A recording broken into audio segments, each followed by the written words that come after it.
greatest ever done it. You can learn from it. Dope game ran it, rap game run it, street cred hunted. Nerd turned D-boy, not in genetic makeup. Baby, I'm a G-boy, hashtag street boy. Wrong one to fuck with. Cross me at your own risk, play to get back, you can trust this. I am far from average, to me it ain't no such thing. Me against the world, so fuck it, I let my nuts hang. I've been known to bust bang, kill it if the need be. I don't need an army when the smoke clears, he sees me. Rhyming at his finest, unlike those vaginas that claim that they the real deal, knowing I'm the highest. Top of the command chain, I am what the streets made, I am what the hood built. You are just a weak lame, homicidal maniac with suicidal tendencies. You're more like a punk band, I'm more like a pedigree of nigga you ain't seen yet, so y'all cannot describe me. I'm a freak of nature, don't shit here surprise me. Money over everything except the nigga's manhood. I am not a prostitute, you don't understand hood. Fuck a nigga getting his, unless he about to give me mine. Otherwise he prime beat, shocking when I up the 9 and hit it with it 7 times. Fuck you thought I'm civilized? Welcome to the jungle, fool. It's only right I punish you. Nigga with an attitude, feel like MC Ren felt. Quiet on the set, you funky bitch, you get your friends slipped. I give your game a black eye, blame it on the black guy. I be on some nigga shit, I'm niggerish, so that's why. Guess what my religion is? This is what the business is. Exposure for you garbage ass rappers, you can witness this. Came to bang your game up, pussies think they came up. Oh, you got a drop head, so now you think you famous? I hear it's dangerous if we don't know your name, cuz we don't even give a fuck. Rappers get it fucked up. Security say you nah, this they side job. They don't want no conflict, they don't want no problems, nah.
Salute, and welcome. Welcome back to the Black Ocean. And now swimming in deep end with your host, the one and only Great Black Shark. Oh, yes, family. Oh, yes, sir. Yeah, we got some things to discuss over here this evening. And I know you're wondering, GBS, why are we looking at a picture of Jim Crow Joe Biden sitting in the Oval Office with executive orders stacked up like pancakes? Well, I'm going to tell you why I keep showing this picture from time to time. Because you don't wait until election time to remind people of how we have been so greatly offended. And this is just one of many, because for those that don't know, as you was hiding on a rock somewhere, not one of those executive orders were for foundational Black American freedmen people. Okay, not Black people in general, unless you counting some of the immigrant class. Very few of them were Black, okay, if any at all. I got this image on the screen here tonight because we gonna make some of the Biden sexuals mad over here, okay?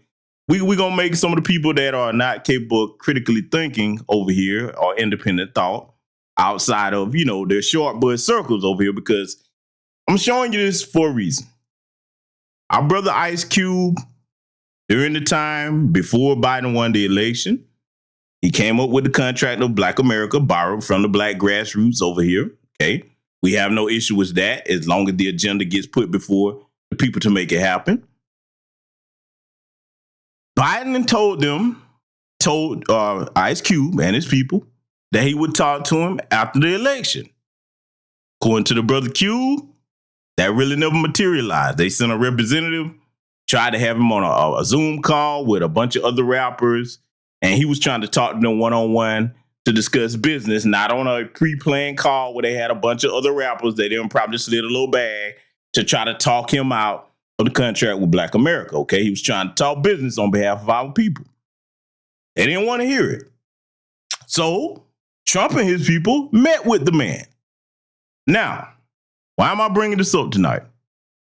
Because unfortunately, a lot of people in our community do not understand how to do proper business. When you're doing proper business, you talk to everybody, okay? Everybody. And see what they're offering, if it's going to be a fair deal or not. If it's not, you get up and walk away from the table. One of the saddest things in our community that we keep seeing, even up to this day in 2023, some people don't understand that if neither party is offering our group, Foundational Black American Freedmen, specific tangibles, you don't have to vote for anybody at the federal level. Your local elections, sure, that matters. No tangibles, no black vote. It should be simple. That's rocket science to some people, though. So I'm showing you all this because I just want to remind you here, because Ice Cube recently did an interview with, a conversation, really. A conversation with Tucker Carlson.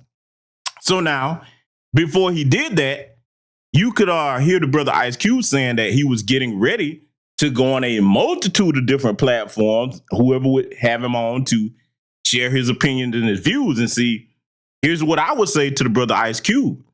I know the brother Philip Sky has offered him to come on his platform. I'm pretty sure Jason Black will have him on, Tariq Nasheed, Torian Rain, hell, the young brother Afro Elite, okay, Raheem Shabazz, Sincerely the guy. Y'all got to let him know, hey, we got new black media over here looking to talk to you, because see, Roland ain't gonna cut it. No, that's the old dead black media. Nobody's listening to them that's got any common sense in our circles, okay? They do not have the pulse of Black America. We do. So now that I've made that clear while I'm showing this picture, a lot of people had an issue with the brother Ice Cube speaking to Tucker Carlson. Let me tell you why you shouldn't do that. Here's the thing.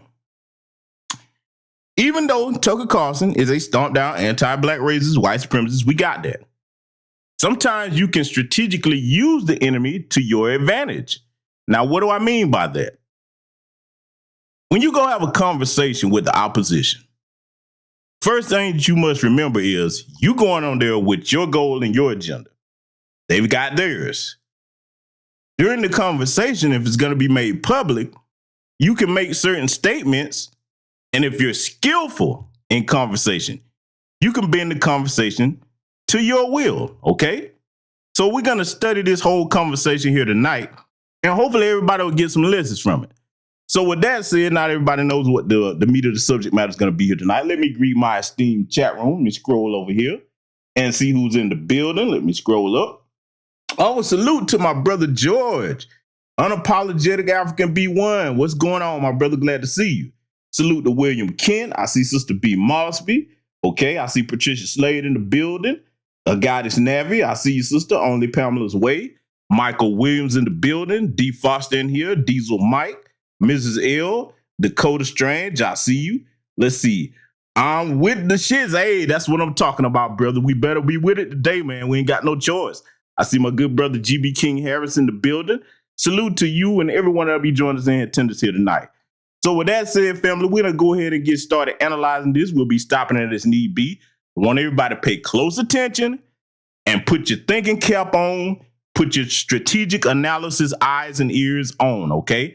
This isn't about feelings. See, we're heading into an era, not just this coming election, but with our people, period, in this country where feelings cannot be the order of the day, okay? We have to think strategically, and we have to make very careful moves with the things concerning our future, okay? So with that said, we're going to go ahead and get started.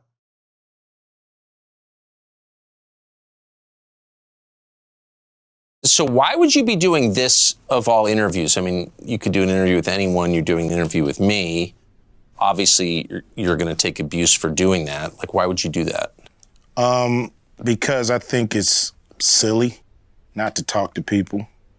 I think whether we agree or not, right? That has nothing to do with it. You know, it's like, this is what it's all about. Let's talk about it. Let's debate. And you know, I've been shut out. Wait, that sounds like right-wing extremism and whataboutism. But I've been shut out. You know, some platforms will not have me on. Why? They don't like that I'm, you know, an independent thinker. I'm not part of the herd. I'm not part of the go along to get along gang, so to speak. So, you know, I'm an outsider. And so, you know, I'm not part of the club. So I have to go places for one, that I'm welcome, and where I can voice my opinion without somebody, you know, saying I'm a bad person and that they never want to have me on their platform again. What platforms have banned you? I've been, you know, I tried to go on The View. They didn't have me on The View. Why? Well, a few of the guests just really didn't like where I was coming from. So, or a few of the hosts, I mean. So that's what I was told by the producers. You know, I don't know if the producers was just copping out and using some of the hosts to not have me come on and explain myself, but... You'd be a good booking for them. Salute to the good brother GB King Harris for the cash app. Thank you very much, my brother. But family, let's pause right here for a minute, because this is something I want to point out, right? I've seen all the rigmarole about the brother Ice Cube going to sit down and talk with Tucker Carlson. And again, we've established, yes, we know what Tucker Carlson's agenda is. But from a warfare standpoint, our people have to become politically mature. Now, what do I mean by that?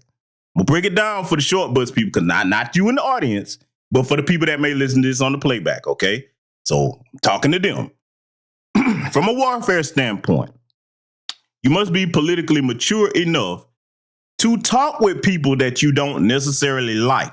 See, like and don't like, that's for children and immature women. Keyword immature women, not just women in general.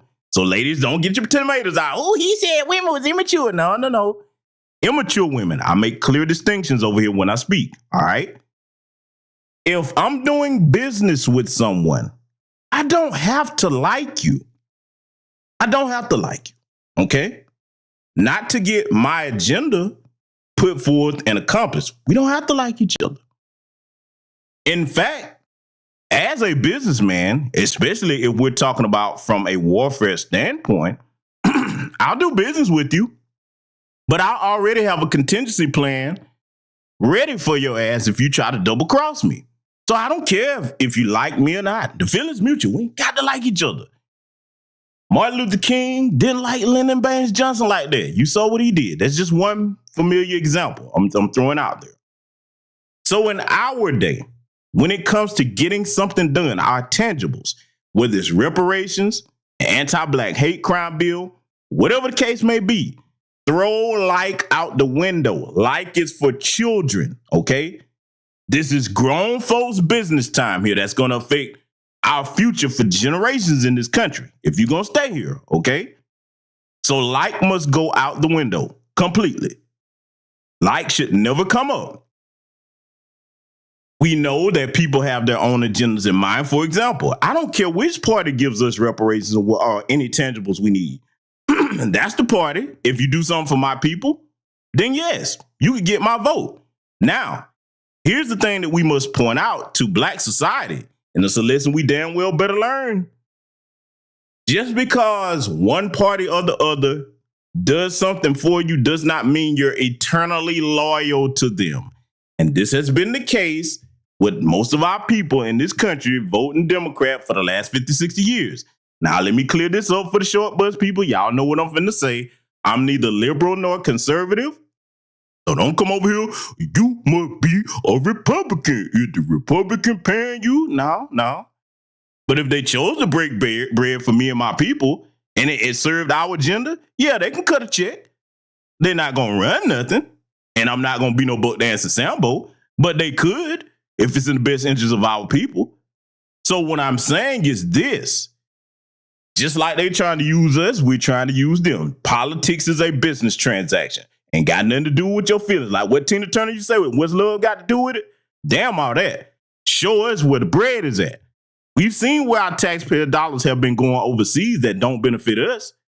Everybody under the sun has been getting something in exchange for our votes. They don't even vote. Now, that's the part. They don't vote. All these immigrant groups, Afghan refugees, okay, Ukrainian refugees, the South of the Border, shout out to Torrin Rain for that term, okay?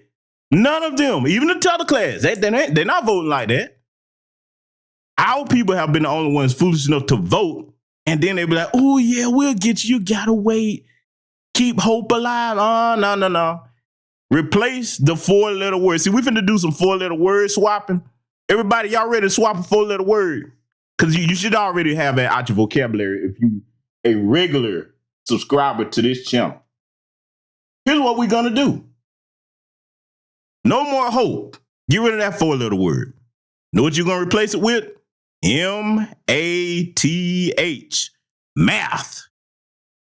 Math and policies. If we don't get that in exchange for our votes, then hey, have a nice day. Go ask the Asians, the Hispanics, the East Indians, the Arab, okay, the Ukrainians, the Afghan refugees. Ask all them people that you did something for, Democrats, to vote for you. Republicans, you not going, if you do start getting our votes, it's going to have to come with tangibles. The greater majority of us are not going to do the protest vote because, see, the reason why that's a bad idea, if you get started with them, hey, we'll just give you a vote as a trial run. See what you could get? They're going to try to keep you locked into doing that. That's why that's really not a very smart thing to do in large numbers. I can see doing that in a few local elections, but at the federal level, no, you're going to have to cut this check. Because, see, let me ask you something. I know that I have subscribers over here from every walk of life, all kinds of professions.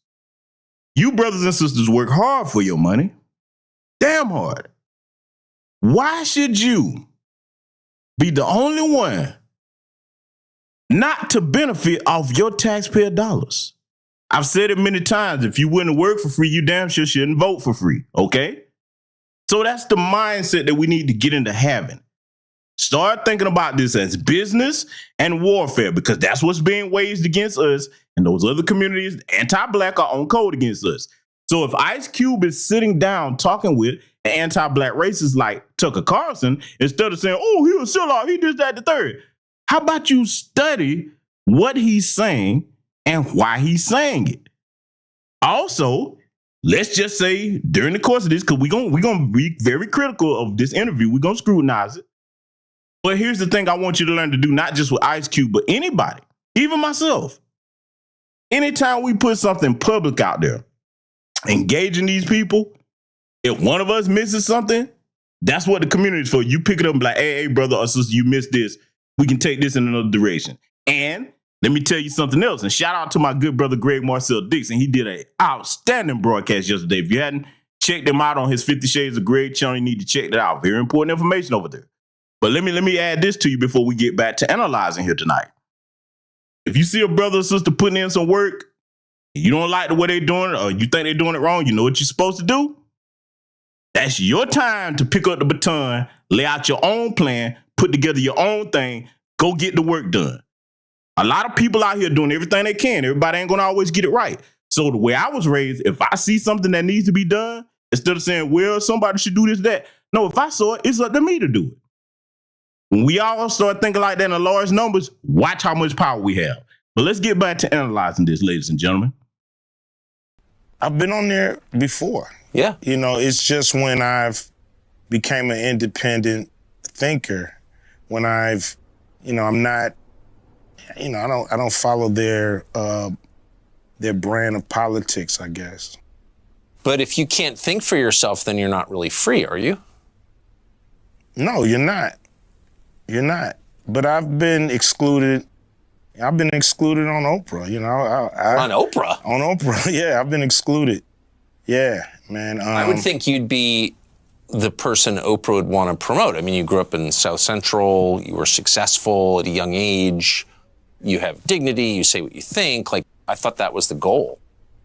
Me too. You know, I don't know what it is, but, you know, several of my, you know, I had a movie called Barbershop, you know. Yeah, I remember. That I wasn't invited to participate with the cast. I produced a show called Black White, and it was a very controversial show. And once again, they had the whole cast on, but I wasn't invited. And so I don't know. I don't know what that's on Oprah's show. Yeah, so I don't know what that's. Really but Oprah's obviously a saintly, godlike figure who's revered by all decent people. Why would she exclude you? All right, so now, my first critique of this interview, right? And again, I completely understand what the brother Ice Cube's mindset was when dealing with Tucker Carlson. So he didn't just try to tear his head off. But I wish he would have given him some pushback and said, well, listen, Tucker, let me explain something to you. You can't put, because he just said people, but you know, when he was talking about Oprah, you got to understand how the white supremacists communicate with dog whistle language. He was thinking, oh, she's a saintly figure to all black people. I would have corrected him. I'd be like, Tucker, you cannot put all black people in the same box like we're a monolith. All of us do not revere and respect Oprah as some saintly God-like figure. Okay? That's what I would have checked them on with that. But I want to say this to all the platforms. The View, the Harpies over there at Fox Soul, okay? All the rest of the DL Hughley, you Democrat, Sheila, yes, I said your name. I'm talking to you. All of you platforms that are supposed to be black platforms that didn't have Ice Cube on, don't say nothing if you go talk to Tucker Carlson. See, if you don't want the white supremacists talking to the man and he got a message to get out, you talk to him. But see, you know why a lot of them can't do that, family? You know why a lot of them can't do that? Because a lot of these black people on these so-called platforms, Breakfast Club included, they don't really own that. They're working for Zaddy. They're employees. And let me tell you where this is very shameful at. And I'm critical of artists and athlete and entertainer alike when it comes to this particular point. And this is something I want you all to start remembering when you're addressing these types of issues. We're going to make it plain over here like we always do. If you're an NBA player, NFL player, artist, entertainer, whatever, and you've been doing what you've been doing at your craft for over 10 years and you're successful to the point that you're making millions of dollars and you're not thinking in an ownership capacity so nobody can counsel you, so you can have your own radio station, have your own TV station, have your own network of people where when you're trying to get something done, you ain't got to go through that and, boss, can I do it, boss? See, you got to be critical of them because we got to call it what it is. A lot of them when they got their money, and this is why I respect Ice Cube. I'm not saying you got to agree with everything somebody say. You're never supposed to do that. But why I respect Ice Cube is, from the beginning of his career onward, he was thinking in terms of, hey, y'all not going to have me be a perpetual employee for you. I'm going to own something that I can pass down in my family and help my community on my terms. See, that should be the goal for everybody. I know that's not going to be possible for everybody to do, but you should try and strive for that goal. Because, see, look at Dave Chappelle, for example. I know there's some issues there. I get the issues, but I'm using him as an example. When they try to counsel him, how you going to counsel the man when he's his own boss? So for a lot of them that got their success and got their money into the millions, they spent their money on bullshit. They couldn't wait to give it back to these Europeans. Jewelry, clothes, hoes, drugs, all that crap. That's the reason now why in a lot of the major cities, a lot of places are being gentrified, because let's call it what it is. These multimillionaires that have more resources than the average person, that could do more faster. Yes, do more faster than the average person. They should have been buying up the place so you couldn't gentrify it. Harlem should still be majority black. How the hell you gonna have all them damn black athletes up there with the millions of dollars? Damn right, I said it. That pisses me off. For those of us that were children, that remember going up to Harlem to visit our grandparents and things like that, we remember when that was a black place. Now look at it. Oh, that pisses me off. Don't get me started, man. And not just Harlem. I'm just saying, that's just one that just boy, oof. That one that really, that's personal to me, okay? So what I'm saying is this. For those of you that have an issue with Ice Cube talking to Tucker, then shut up and bring him on your podcast. Let's get back to it. I really don't know. You know, that's something that I would love to find out. But I can't tell you, you know, if there's a single thing that I've done or said to her. Have you noticed that it is more controversial to criticize Oprah than to burn the American flag? Really? Seems that way. I've never heard anybody criticize Oprah. Do you think it's political, or do you think it's deeper than that? I mean, you're not like a right winger. No. No. You don't even seem that political. No, I'm not really. I'm pretty much, you know, just want to do right by the people, you know. So if that comes through political means, that comes through the private sector, wherever it comes, you know, I'm down to work with whoever's down to do something right for the people. So I remember reading you say something along the lines of, I didn't vote for Trump, I'm not a Trump voter. You actually attacked Trump at one point, but you were willing to meet with Trump. Do you think that crossed a line? Now, this is another place where I would have corrected Tucker at. And I would have did it in a civil way, because I understand what Cube was trying to do. Let me tell you something I want all of you to make it a point to do when you engage in discussion or debate with anybody. You can have a difference of ideology, opinion, or statement of fact. Get out of that habit of letting people say you attack them because you disagree with them or criticize them. Anybody, just because somebody criticizes you, that doesn't mean that's an attack. See, to me, that's really a more feminine trait. You know what I'm saying? Somebody can criticize you without it being, oh, you attacked me. An attack, if we gonna use the term verbally, okay, verbal attack, because they let white people get started with that. You see what the Karens do. Oh my God, he assaulted me. But in the verbal sense of attacking, someone only attacks you when they try to defame your character, they lying on you, they slandering you. But if I disagree with your policies, your ideologies, and I do that in a correct way without defaming your character, lying on you, I didn't attack you, okay? See, this country has gone soft with that crap right there.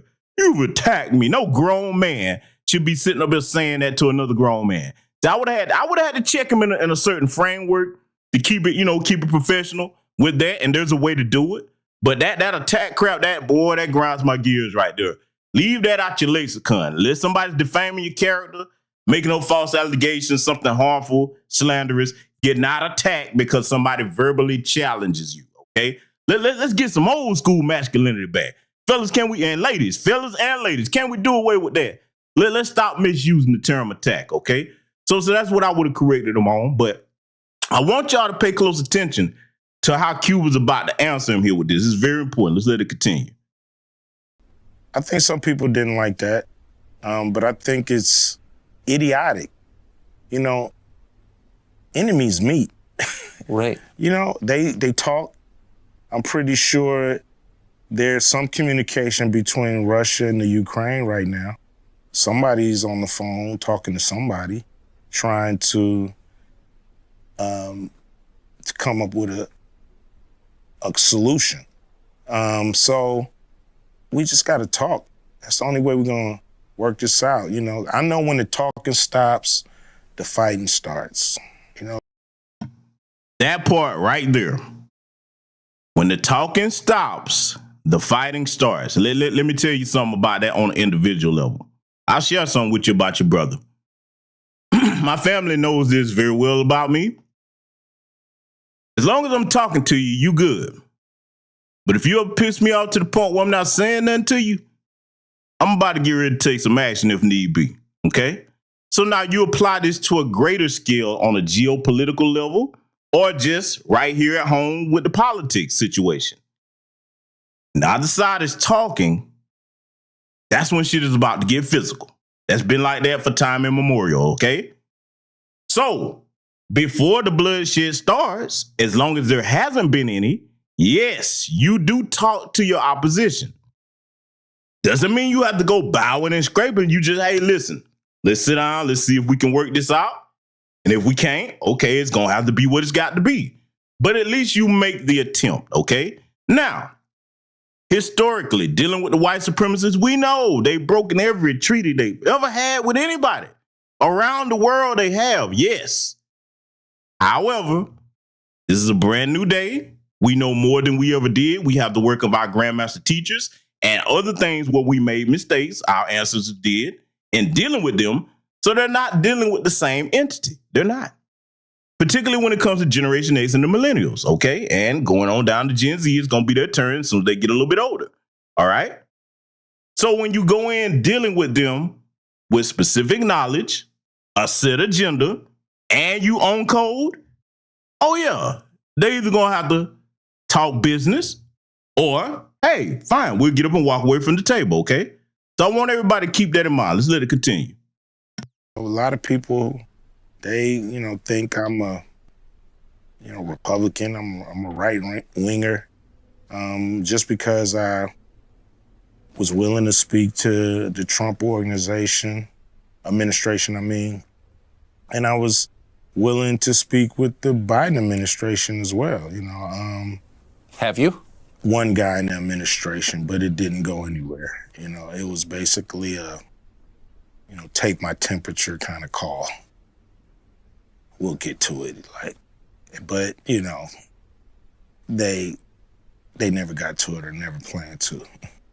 Matter of fact, the guy left the administration, so after talking to him for a year or so, he was gone, and then we were left really with no one to continue the conversations. What do you think about?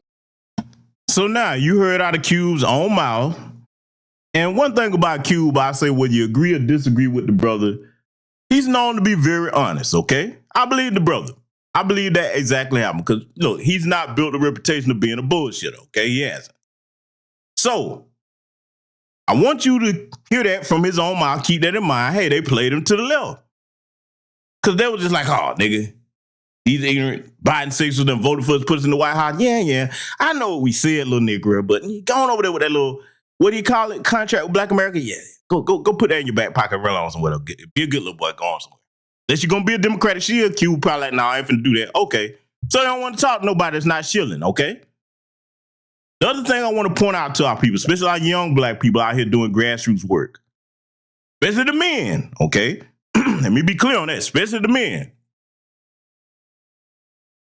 Do not let the words of another individual define who you are. See, let me tell you something about me and people that I rock with. I don't care what you say as long as I know what I'm doing. These people come over here, you must be a Republican. No. You can't prove that nowhere, and you won't see my actions dictate that unless unless they're giving us tangibles. Same thing with the Democrats, okay? I want you to remember this, family. The minute that you let somebody else's words define you, they may as well own you. You may as well go get a leash and put it around your neck and be their pet. If somebody can own you and throw you off your square with words, you're done, okay? As long as you know what you're doing and you moving with integrity and you got the support of your people, nothing else should matter. Now, let's break this down even further. When it's outside of our community, their words should matter precious little. In our community, plus people of integrity coming to us with concerns, okay, these are the people whose words matter to us and we can sit down and have a conversation with. But there's nobody in the dominant society or nobody that's in our society that's a damn Sambozo or a Sambet that can tell me anything. You forfeited the right, if you a Sambozo or a Sambet, to address me in any kind of way. You are not my brother or sister no more. That's how I see it. You've been cut off. You over there with your people. Go on back over there. You know, tell them about the gun line boss people. Yeah, go on over there with Zaddy. Go on over there. You have no right to speak to me on anything, so their word does not matter. A coon, okay? When it comes to people in the dominant society, the only way your word gonna matter, you better come with some tangibles behind it. Because see, I've already told y'all this, to put this in your lexicon. The price has gone up. It can no longer be see what you're gonna do in good faith. You got to come with proof of concept policy already in hand before you get a black vote. That's the way it should be nationwide. When I said that before, people like, man, oh no. Now that you see all these tangibles being given out left and right out of your taxpayer dollars, do you hear me now? I'm not Verizon, but do you hear me now, damn it? Proof of concept policy first, meaning you better bring me something that benefits me and my community specifically, or you can kiss my black ass. That's the way that should be, okay? We don't have time to play with these people, man. If you want to be respected, you got to stand on your square on business and show these people you're not playing with them. Why should they respect you if you give them something for free over and over again? You can't say you can blame them if that's what you're going to do. Want y'all to keep that in mind. Let's get back to this. I don't think he's giving the people who put him in exactly what they thought they were going to get from him. But his most loyal voters, according to the polls anyway, are black voters, particularly black women. Mm-hmm. And those numbers don't seem to change. So no matter what happens or doesn't happen. So do you expect they ever will change? You know, whether they become independents and not vote for anybody who's not bringing it. You know, it's like people want your vote. They have to do something to earn it. If they don't earn it, why are you going down there and pulling that lever? Because the other side hates you. Now, Tucker Carlson brought up something very important. He asked, do he think that the numbers regarding the black women that vote for the Democratic Party will change? Oh, yes, they're going to change. You know why? See, I'm not a part of the I told you so, perpetual I told you so crowd. Yeah, as a man, I'm going to tell you, if I did tell you right, I'm going to tell you one time. But see, for me, I was always taught on the other side of I told you so should be solution. So what I like to encourage our sisters to do, because I get it, you made bad decisions for those women that voted Democrat. Go back to my 4-letter word that I say replace hope with. What did I say, family? Math. You see, sisters, I told you on a previous broadcast, you are the biggest consumer group in the nation. And a lot of money on a lot of things. Don't think that means that you don't have any power with these corporations, and the corporations own these damn politicians. You understand? But in order for you to be effective at making change, here's what I encourage sisters to do that I talk with in my day-to-day life. You present sisters with information that they might not have been privy to before. We're going to drop these things in the chat room. Oh, y'all know we about to do it. Foreignassistance.gov, first website. Oh, yes. Foreignassistance.gov. See how much of your taxpayers, sisters, are going overseas being spent on people that ain't got nothing to do with this country and can't stand you if they come over here. FEC.gov. Go in there and type in whoever your favorite politician is. See which corporation own they bootlicking asses. So you can see how, because whoever, the hand that pays is the hand that rules. I've already shown you all the numbers on the state-by-state cost of illegal immigration. I've shown you that. So, sisters, what I'm telling you is this. You hear the era of the boss chicks want to get the bag too? Okay, it's time.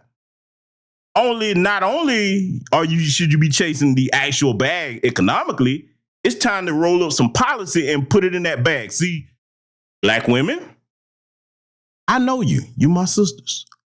And I know one thing you can't stand is to be made a fool out of. Now it's time to direct all that ire at them because they played you. I've got the evidence here on this channel. You can find it all over new black media channels. They played you. They tickled your ears and told you what they were going to do for you. And then they put everybody else ahead of you. Now, Democrats, if black women are the backbone of the party, which is an insulting phrase for many reasons, but if that's true, don't you take out the backbone? How you going to give tangibles to everybody else except the backbone of the party? See, sisters, you need to add up all the disrespect they levied your way.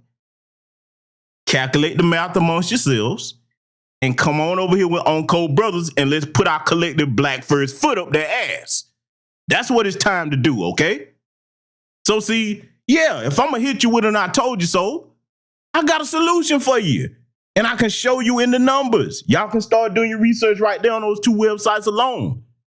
See, let me say this to some of the brothers, because you know some of the brothers hear you talking like, oh man, you send me this, that. No. I understand that in order for us to beat these anti-black groups, we need our women on code with us. Sometimes women make mistakes. Sometimes they make bad decisions and can be misled. But as a man, you know what my job is? Yeah, if I hit you with the I told you so, it's like, okay, now that I told you that, I'm not trying to beat you down to the point where I'm always throwing your mistakes in your face. It's time to say, get up, sister. Come here. This is what we was talking about before, okay? Now you see, you went out there, you saw, you learned the hard way. Come on over here. Let's try something different this time, okay? That's what leadership is amongst black men, okay? Not perpetual I told you so. That gets us nowhere. We don't have time for that. We get our sisters together with the brothers that's trying to build and make change, and we go forward from there using the numbers and developing our own agenda and be like, listen, we're not moving till you meet this. Now, you have extra ammunition on your side. Look at all this stuff they're doing for these different groups. It's a dollar sign attached to that, coming out your taxes. You should always think, sisters, why them and not me? It's time, okay? Keep that in mind as we analyze the rest of this. Let's continue. That's the pitch they make. We may suck, but the other side hates you. You're supposed to dance with the person you brought. Yeah. You know? And the person that brought you to the dance, you guys are supposed to dance together. And if that doesn't happen, you got to go find another dancing partner before the night is up and the music stops. What do you think of Kamala Harris? I mean, obviously she's a great politician to be able to become the vice president of the country. I don't know how effective she is at her job. What's your view of the police at this point? So now I'll give Ice Cube credit right there, okay? And I'm gonna tell you why. I know y'all like, why GBS, why? Okay, I'm gonna show you something. In case anybody doubts the integrity of the brother, you know one of the rules that I and other brothers and sisters in New Black Media have. We're not gonna sit up with no white person and criticize nobody else that's black. And in Kamala's case, yes, she's black adjacent. We know she's Asian. We get it. But we're not gonna criticize our own people or our cousins in the black diaspora. We're not going to do it with them because they don't sit up on their platform, on black platforms, and criticize white folks. So I like how he gave that answer. That's how you do it. See, there's a lot to be learned in this interview, okay? If you get out your feelings, oh, he talked to Tucker Carlson. No. Study what he says to him, how he says it, how he answers his questions, okay? See, it's a lot to learn when you get out your feelings and you study things.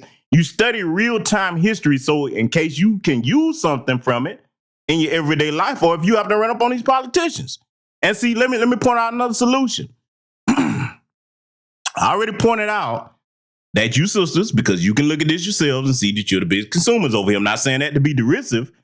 I'm saying that because now, if you can get the women pointed towards the right math, you can't tell me that's going to not change a lot of y'all minds. See, unlike a lot of people, I know women aren't stupid. Y'all are not stupid. No. You're not stupid by a long shot. Can you be misled? Sure. Stupid? Hell no. All of y'all understand the almighty dollar. So, here's an example of how you can change some things. Go to fec.gov, type in whatever politician in your district, see how much money come up from the corporation that's got them in their pocket. If you recognize these corporations are some that you spend a lot of money with, oh yeah. Yeah, they gonna fuck with this broadcast. Go ahead and inspect it. Get together in groups like, hey, girl, look, how about, I'm just going to throw a company out there, even if y'all don't really rock with it. Gucci, Fendi, whatever. You know what? Look how much money they gave Jim Clyburn. Yeah. Okay. And he telling us what we ain't going to get. Got something for your ass. When they start to see themselves dip, again, this takes discipline. And you sisters do have it. We got to start encouraging that in y'all. Yes, you do. You can go without some of your favorite things when you think about, okay, if I go without MAC lipstick or whatever the corporation is, okay, that's got one of these politicians in their pocket. If you sacrifice that now, think how much more power you'll have later on. You see what I'm saying? Yeah. When they start to see that bottom line tank, when they go to look at them stock shit, like, oh shit, how big is demographic? The black women ain't buying this shit? No. Oh, watch how you get their attention then. I done told you before, money talk, bullshit walk. Let's get back to it. It's the same, they, it really is, it's like looking at, like, what's your view of the military? Like, they're the military. They're always going to be the military. If I asked you this in 1946, you'd be like, they're the military. Yeah. So it's a fraternity. It's an organization that does things a certain way. And I think their philosophy sometimes is detrimental to the people they're serving, because I think cops have a win and make it home philosophy. Win whatever battles you have in the street, make it home at night. And that's actually the most important thing. And everything else, people's rights, doing things the right way, being totally fair and square all the time and not, being a little aggressive, all that comes second to win the encounter, make it home at night. And you can't really fault somebody for thinking that way as a police officer, but that's the philosophy. So everything else comes second to that. So guy might not care if he violated your rights. He's gonna win this encounter. He's gonna make it home tonight. And that's all that matters. And sometimes I think that's what we see is an organization hell-bent on winning and not a fraternity or organization hell-bent on upholding the law and doing everything right or by the book, so to speak. Yep. Yeah. And it's just the nature of that fraternity. Maybe of organizations.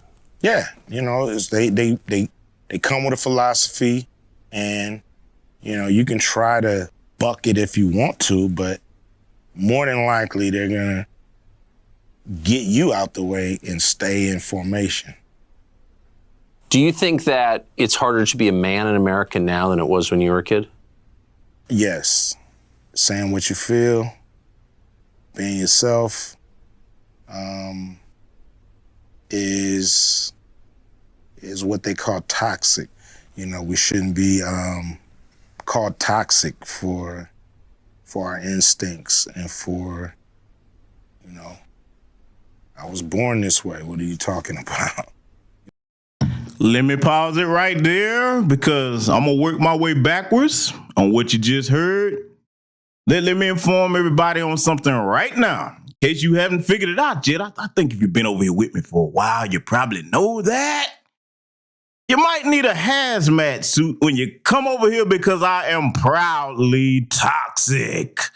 Oh, yes, I am. Let me tell you something. My testosterone levels are not low in the ground where I'm going to always be politically correct and worry about what you call me. You can go straight to hell. My nuts are still attached. I'm going to be a man no matter who has a problem with that in society. And the Democrats particularly clearly have a problem with men being men. So that's first and foremost. Going to the issue of when he was asking Ice Cube about the race soldiers, okay? Now, he could have went a little bit harder than that, but you heard how he gave him a clear answer. Wasn't no shucking and jiving about it. He just stated the real facts. See, a lot of people probably thinking that Ice Cube was going to go in a certain way. Let me tell you why he didn't. If he would have did that, they would have just cut it out. So you want to strategically engage your enemy in a way where if they have to show it, you're not cooning, but you're getting your point across. You see what I'm saying? See, there's a way to communicate like that. For example, if I was to have a conversation with Tucker or anybody, I would have it in a different way. No ad hominem, no cursing at all. Because I can choose when to or when not to do that. But you can set them up in a way where, okay, if you broadcast this, it's going to be hard for you to paint me out as a coon for the conservatives or the liberals or whoever, okay? So see, it's all about studying the strategic conversation when you're dealing with an enemy, okay? Because we know what we're looking at on this screen. Here, look at his face. Hardcore white supremacy. He got the look. You know the shampoo commercial, he's got the look. Oh, yeah, he got it. Oh, yeah, that motherfucker got the look. But see, when you're strategic in your words, okay, this is something you need to practice amongst yourselves.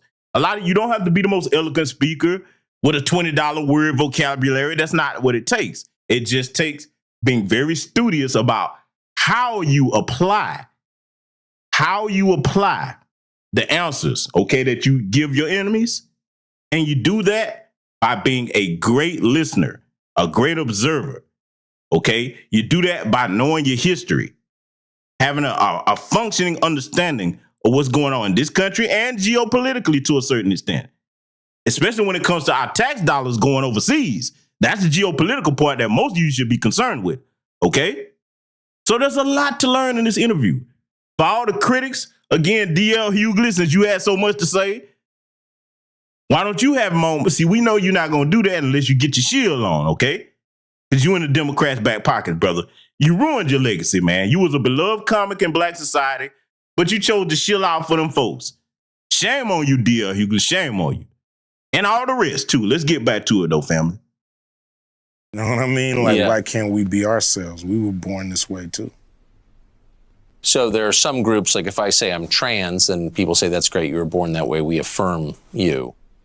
But if you say I'm just a dude with male instincts, you're not affirmed, you're attacked. Yeah, I mean, everybody doesn't really have to affirm you. You know, if I wake up and say, you know, I feel like a pigeon. And I want everybody to treat me like a pigeon. Some people may say, whatever, Q, we treat you like a pigeon. But some people may choose to be like, dude, no. That's your world. Yeah. I'm not part of it. And I have to be ready for that. It's a big world out here. Everybody doesn't have to adhere to me. That's called narcissism, right? Yeah, it seems like it. Yeah, seems like you're trying to bend the universe to your will. And it don't work like that. Now let me address what the brother Ice Cube is saying, because again, he's talking about the agenda, and we all know what the kaleidoscope agenda is. Let me give young black men listen to me some encouragement. All black people, but especially young black men. I'm going to tell you why I say them first and foremost. The way you resist that is to wake up every day and understand who you are. Excuse me. Understand who you are as a person. Let me get a swig of this water. 1 second, family. Oh, yeah, we finna get it cooking in a second. Get it cooking over here, man. Throat get dry. But see, here's how you combat that. What you do, you wake up every day and make sure you understand who you are. You constantly taking in knowledge about not just yourself, but your immediate family, your family's history, the history of our people, foundational Black American freedmen in this country. Okay? The reason why that's important, when you have that type of knowledge, I want you to hear this. All Black people, especially young Black men, I'm going to tell you why I'm saying them primarily. When you have that kind of knowledge, it's just like an anchor sunk down off of a ship. It roots that ship in place, okay? It stabilizes you in who you are. And when you're stable in who you are, people can't manipulate your mind. They can't intimidate you. You won't fall victim to peer pressure. You will stand on your square. Now, the reason why I say it's primarily important for young Black men, one day, should you choose, young Black man, listen to the sound of my voice, whether I know you or not, one day, should you choose, you're going to be head of a family. The family gets its strength from you, first and foremost. Then whatever woman you choose to be your wife. Prove what I'm saying. Imagine a family, a Black family, okay? Black husband, Black wife, Black children. The thing they hate to see in America, you know. Imagine if the man, the head of the family, is weak or he shows fear, he's indecisive, he's letting people run over him, accustomed to being disrespected, teaching his children to be disrespected, chances are his wife is going to leave him, his children are not going to respect him, and you're damn sure not going to get no respect in your community. But when you stand firm in who you are as a man, let me tell you something, man. There's a reason why. If we go out and protest with signs, they have to bring out tanks and all type of militarized hardware, police body armor, SWAT teams. They know that the very spirit of a Black man that's grounded in knowing who he is, we can change the world. You understand me? Look at foundational Black American freedmen history right here in this country. Come on now. Why you think they taking it out these schools? Huh? We are in an age now where information is at the tip of your fingers. They saying, listen, damn it, you want that, you're going to have to go searching for it. Get it out these schools before these young Black men and women find out who they really are. You understand me? Always anchor yourself in your identity and your history. Then it becomes easy to stand on principle and stand on code with your people, okay? See, this is why the tether class don't like that. Because they stay running from their history. Not all, just the tether class, not all, because we got some riders in here like our good brother George, okay? But a lot of them, they run from their history. They run from their culture. They're ashamed of their natural accents, okay? You cannot be effective in fighting white supremacy or any type of oppression if you're running from what you are. We are the only group in this country that has not tried to assimilate into whiteness. If you offered it to most of us tomorrow, we would turn that shit down. I'm Black and I'm proud, damn it, and I ain't got no shame in saying it. And I will encourage other young Black men and women to have the same type of pride because we have a reason to stick our chest out. No other group in this country has done what we've done, family. You understand me? So don't you ever be ashamed of your history and your culture. And if you're a Black immigrant brother or sister, I hope these words are resonating with you. If you want to make change in your homelands, I understand if you had to flee a bad situation, I get it. But you can't be ashamed of who you are. Clean up. If you don't have any examples, and you do have many if you start researching your history, but if you don't have any examples, you know what you're supposed to do? Come over here with your foundational Black American freedmen brothers and sisters. Get the game from us. And if you don't have examples back home, you go back home and be the example. That's what you're supposed to do. We're going to get back to it. Let's let it continue. We've been talking almost all day now. You haven't mentioned race a single time We've mentioned economics, rich and poor, a number of times. Do you think that we overplay the role of racial conflict in American life? Yes. I think race, it takes up too much space. There's people that we all have in our lives who are same race that we can't stand. And there's people in our lives from other races that we get along with way better. So it's not about race. It's not about color and gender and this and that. It's about who do you connect with? You know, who do you vibrate with? You know what I mean? Who's on the same wavelength? Who wants to be the same kind of person? Who wants to do the right thing when you want to do the right thing?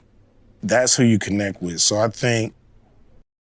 So now I got to pause me. Y'all already know.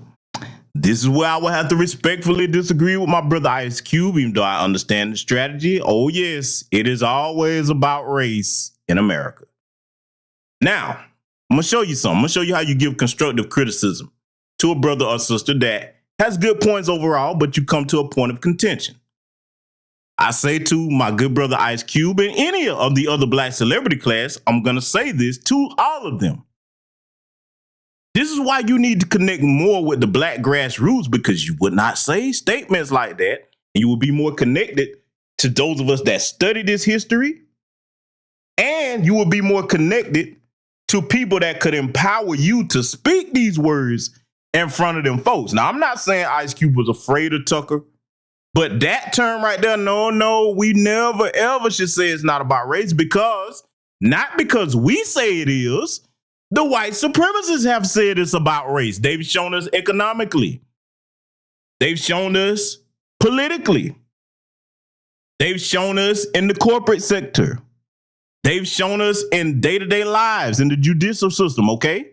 They've shown us on these jobs. They've shown us it is about race at every turn across the board. You cannot find me one sector of American life that is not about race. So there's where I would respectfully correct my brother. And this is why I hope he starts to come on new black media platforms, because there's plenty of brothers and sisters out here that will be willing to talk to him. You know, even the sisters like Nicole's View, outstanding journalists, independent journalists. Okay? Juicy Genius, that sister. There's many others. Let me stop naming folk. Man, I leave somebody out. People beat him up, man.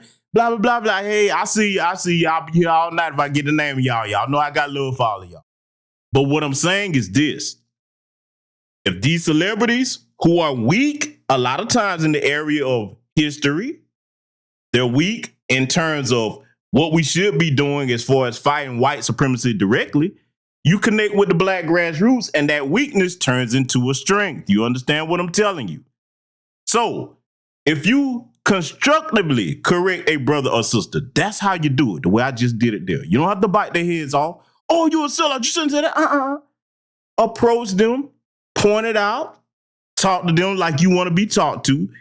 And then after that, if they keep engaging in that behavior and it transitions to the coon train, fine. At least you made the constructive attempt to enlighten your brother or your sister.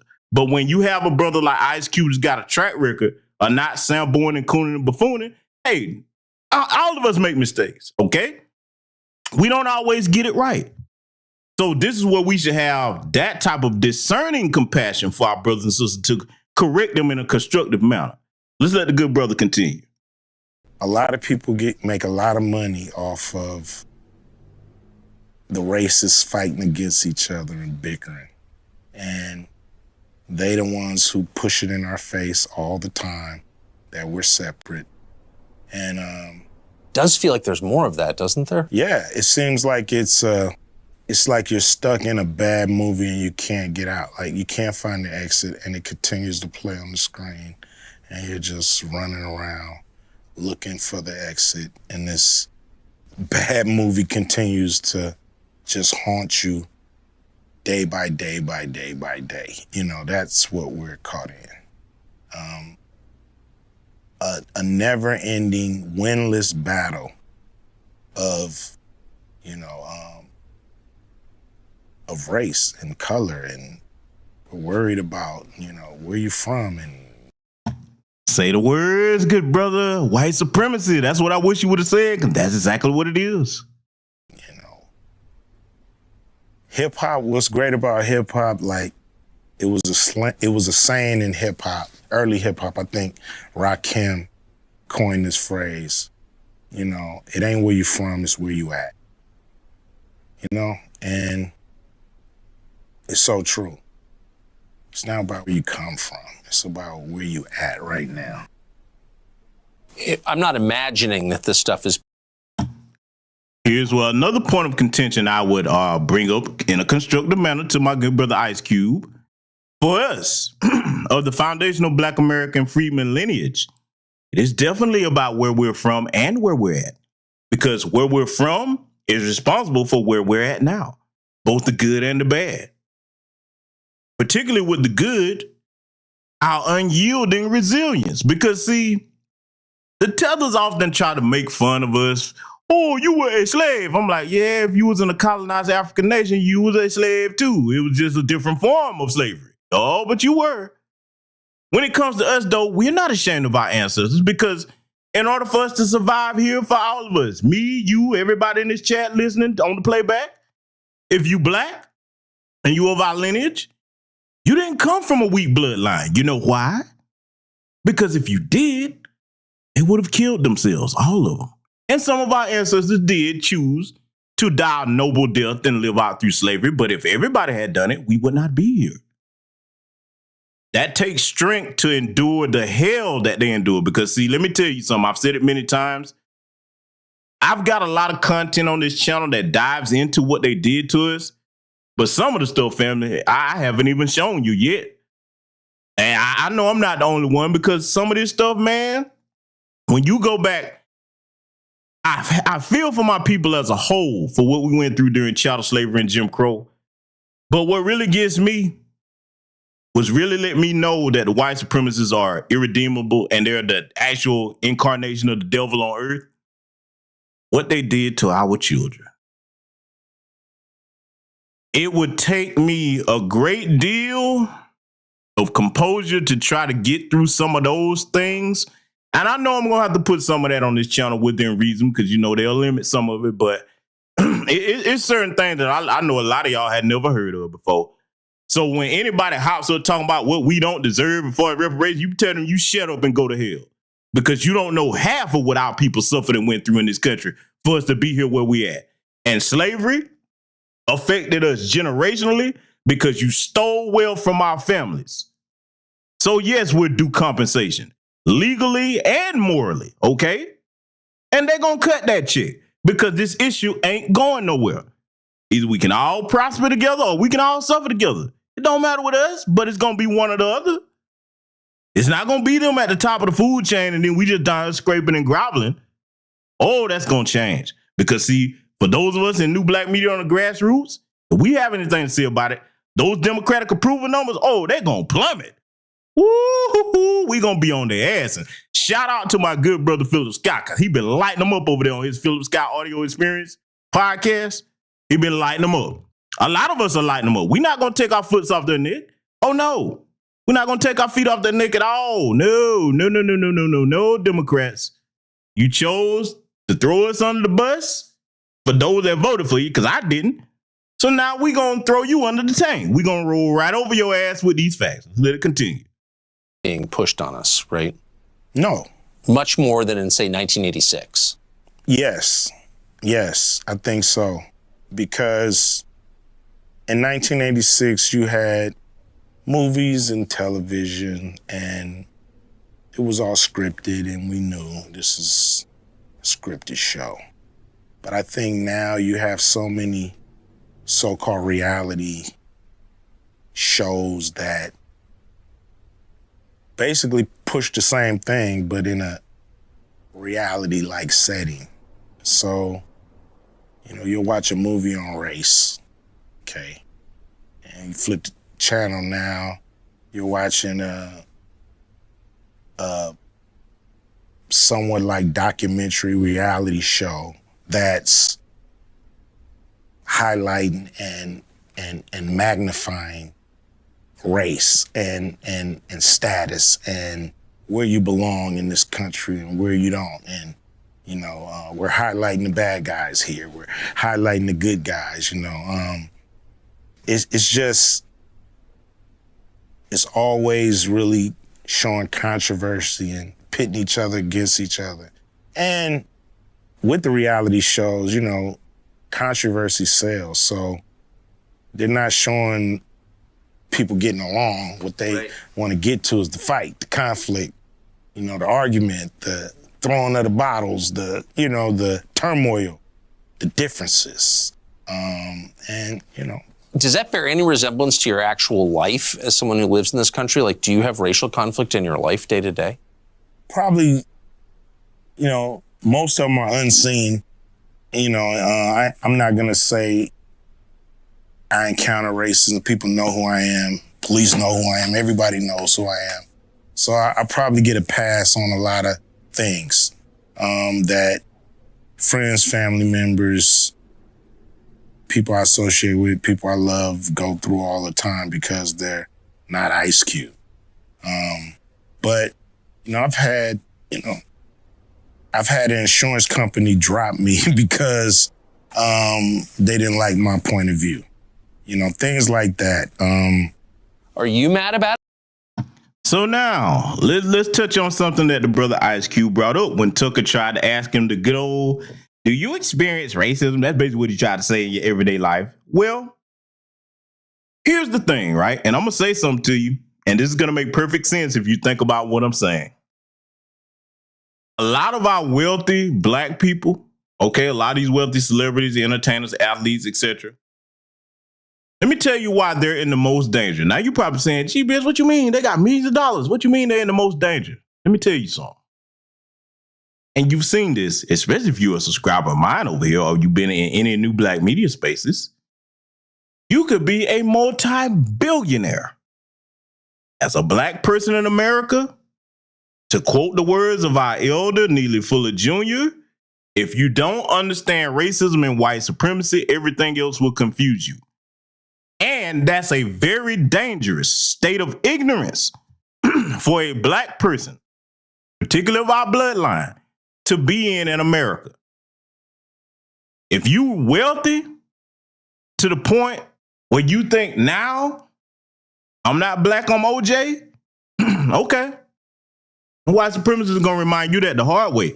Right now, Lizzo is learning that the hard way. Yes, she is. See, I could do a whole broadcast on that. Not to pick on her, but to point out what happened.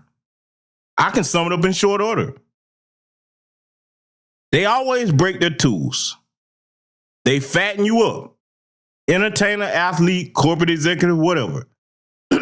When they blow so much smoke up your ass, use you in a way to denigrate your people, let me tell you what happens with a lot of black people in that position. See, here's where ignorance is very dangerous. If you don't recognize that you being played, it's one thing if you hustle and you say, okay, I'm going to do this coon and buffoon and get my paper, then I'm going to be out. If you think that you special, because they can get another Sambo and paper them up. But when you start to think you special, you got one time to tell them folks no. Okay. Oh, you ain't going to do it? All right. No problem. No, it's cool. That's when they open up what they call your uh-oh folder. And all the stuff that they got on you, if you was dumb enough to go do cocaine with them, if you was dumb enough to let them do something strange to you for a little bit of change, put you in a dress or whatever the case, hey, they're going to bring up all of that and throw that out there when you least expect it, and they're going to show you they can break you just as easy as they built you. This is why it's wise to build your own. You build yourself. And don't sacrifice your integrity for no damn dollar. You understand? My father and my grandfathers taught me a long time ago, there's not one dime in this world that's worth your reputation. You understand me? You guard your reputation with your life because it precedes you. And that can be a powerful thing if you have a reputation of integrity. It does go a long way, even in today's world, okay? So I just wanted to make that part clear, right? We're gonna let it continue. We're gonna get back to it here. Are you mad at people for their skin color ever in the course of a day? I'm not mad at people because of their skin color. I'm mad at people because of what they do and the things they choose not to do. Right. There's a big problem in this country with the financial banking system and black people and our access to capital. I know that when it breaks down, we have, 13 to 15% of the country trying to live off of half a percentage of wealth, 0.05% of wealth. So that's an issue. That's a problem. We have to have access to capital so we can do cool things for South Central. If we drove past one of those lots and a guy that lived there wanted to put a store up, he just couldn't get a loan because of his zip code. Now, guys from outside the area, they can come in and they can get a loan and put that store up. And that has to change. How do people live in this state who aren't making a lot of money? Things are so expensive. Houses that used to cost, like my father, I think he bought his house 47 grand, maybe. And now it's worth 650. The house you grew up. Now, let me point something out to you that I don't know if a lot of you caught. Because, see, this should further encourage you to take a stern stance when dealing with these white supremacists, whether we talking politics or whatever. Notice how Tucker, in his condescending tone, what is it like for people to live that type of poverty state? You heard what he said. Because, see, let me tell you why that should encourage you. These people have generated so much money off of our ancestors. Any company in America that's over 100 years old was founded off the backs of our ancestors. They don't know what it's like to live from paycheck to paycheck. I'm going to show you why you don't even include poor whites in there, because to quote the late, great Paul Mooney, if your ass is poor and you white in this country, that's a waste of white skin. That's your fault. There should be no such thing as a homeless white person. Nope. I don't have no sympathy for him because you have $1 million worth of whiteness. You got a whole system of white supremacy on your side. You can fail up as a member of the alabaster class. Oh, and don't be no white woman. Oh. Free white in 21? Oh, that phrase was primarily made referring to the alabaster's class, not so much the men. Free white in 21. Because the white man, he got to work a little bit or steal what he can, but they still get to fail up. So when he made that kind of statement, that should be an insult to everybody. Because this man, hey, they so far removed from knowing what it's like to struggle. And see, watch this. For the ones of them that do happen to blow all their wealth and have it, they don't think like most of us. See, a lot of us come from families where, hey, you had to figure something out. You had to make it do what it do. A lot of times, these wealthy white supremacists, if they lose everything, what the first thing they do? They go kill their family, then they kill themselves. They're not built to survive like we are, okay? They're not. I want y'all to keep that in mind the next time one of these goofy white supremacists try to challenge you on anything. You put them in their place with the truth. And you can roast them after that. Or you can do a combination of both, because see, nothing burns worse than the truth. Let's get back to it, family. The house I grew up in, it's worth $650,000. And that's in South Central? South Central, yeah. Huh. So the middle class has shrunk in this state? Without a doubt, or left. They definitely shrunk. And we have a lot of people leaving the state because they just can't afford it. If you were running the state, wouldn't that be a big concern for you?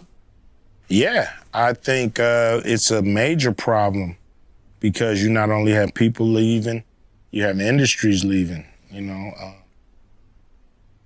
Tesla, they just put up a plant in Texas. So, they left California, and many big companies have left California. Now, see, those of us in New Black Media, we understand that this was done by design. I would love for Brother Ice Cube to get a copy of Jason Black's Gentrified, or better yet, have a conversation with the brother. Because, see, I know he knows some of that, but those of us who study it on a regular basis, that's strategic. As far as California, hey, listen, white folks, Asians, Hispanics, that's who they want to have control of all the economic real estate. You see what it was with Nuri Martinez on the city council sitting there plotting against black people? That's systematic. And that damn sure has something to do with race, okay? This is why you can never say it's not about race. Anybody that makes that statement, you have to question, like, hey, brother or sister, do you really know what's going on? Let me share this information with me, which show me how it's not about race when I show you this. Facts, not feelings, not opinions, facts with numbers, things you can see, things you can hear. With that leaked tape of Nuri Martinez, that's just one that was leaked. That's the everyday attitude of the white Hispanic over there, the white Asian over there. Yeah, I'm calling that because they fought to be classified as white. That's what I'm going to call them. Damn right.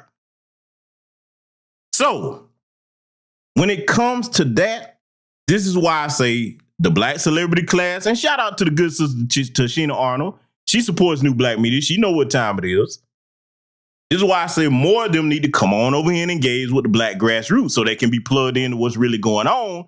And when you understand accurately what's going on, you can effectively organize and use your resources to combat it. Because, see, you can throw money at anything and not get a solution. But when you organize and you marshal your resources in a specific direction, now you start to get things done. You have to understand the enemy you're fighting. You have to understand how to deal with this damn system. And you can't do that away from the grassroots. Let's let it continue. I've noticed something weird. I've never been a big hip hop fan, but I've met a bunch of hip hop performers. Yeah. And they're all pretty open-minded, way more open-minded than, say, your average college professor. I wouldn't have expected that. Why do you think that is? College professors, they all want their jobs. And if their staff or administration is saying, hey, we think this way at this college, sometimes they understand what that is and they stick to those guidelines. Rappers, we're free spirits for the most part. Some of us who are not locked down to these crazy contracts, but we know doing things the way they were done in the past hasn't really gotten us as far along as a people as we have wanted. So we tend to break the mold. We tend to be disruptors. We tend to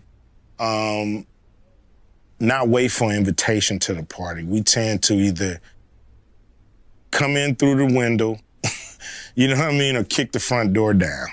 But we're coming to the party. So that's how we've actually been able to gain success, because everybody wants you to be in your little hole. Everybody wants you to stay in your lane and all that stupid stuff. And as soon as I hear that, I'm out of my lane immediately.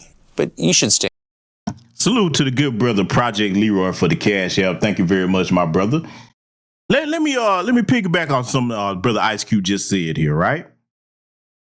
You know how they was telling LeBron, shut up and dribble, and a lot of other black people that same type of sentiment. Let me tell you something, family. When you look out in your community and at the state of your people and you see something's not right, you see the Congressional Black Caucus, you see a lot of the buck dancing conservatives, as I like to call them. If the right lane isn't there, you stand up and make one. Don't be afraid to be the first person to stand up and say, okay, there's no path forward yet. I'll be the one to put in the work to do it. You get started with whatever resources and knowledge you have, find like-minded or brothers and sisters near you to work with, and you build that lane together. That's how you're supposed to do it. Don't never let nobody tell you stay in your lane when it pertains to any issue concerning foundational Black American freedmen and you of this lineage. I'm telling you who are our own cold Black immigrant brothers and sisters. When there's something that affects your people in your homelands, and I get it, you have to be measured about what you do when you in your homelands, because we understand how cutthroat it is in some of those countries, in the Caribbean and African nations. But you work with what you can to build your own lanes, okay? And see, let me tell you something. Speaking words of encouragement to our own cold Black immigrant brothers and sisters, because I'm aware of a great deal going on the continent right now on a geopolitical level. I have my thoughts on that, but I will save that for a later time as I watch things play out and transpire. My encouragement to you is, for those that are over here in America and in the UK, they get into the bag, and that means your rapper class, instead of people like Burna Boy trying to criticize us, okay, player, you get into the money? What you doing for your people back home, huh? Start putting your foot on their necks. That's what you do. Don't let them be over here, I'm good now, Next time you show up, what you doing for the people? That's the proper mindset you should have, because that's what we gonna do with ours over here, okay? So, hey, I hope they get to that point, because, see, if you come over here and you get your bag right, and then you want your people to support you and scream your name, what you gonna do for the people? It's got to be blood in, blood out. It can't be just one person ascend above their people, because you can't ascend no higher than the collective of your people. You can't. And even if you found a way to do that, where your backup gonna come from when them folks come for you? Because they gonna come for you. Just like they're doing Lizzo now. Let's continue here. In your lane, don't you think? No. If I would have stayed in my lane, I wouldn't be here. I would still be in South Central Los Angeles, not following my dreams. So you're not surprised that rappers tend to be more open-minded at all? Not at all.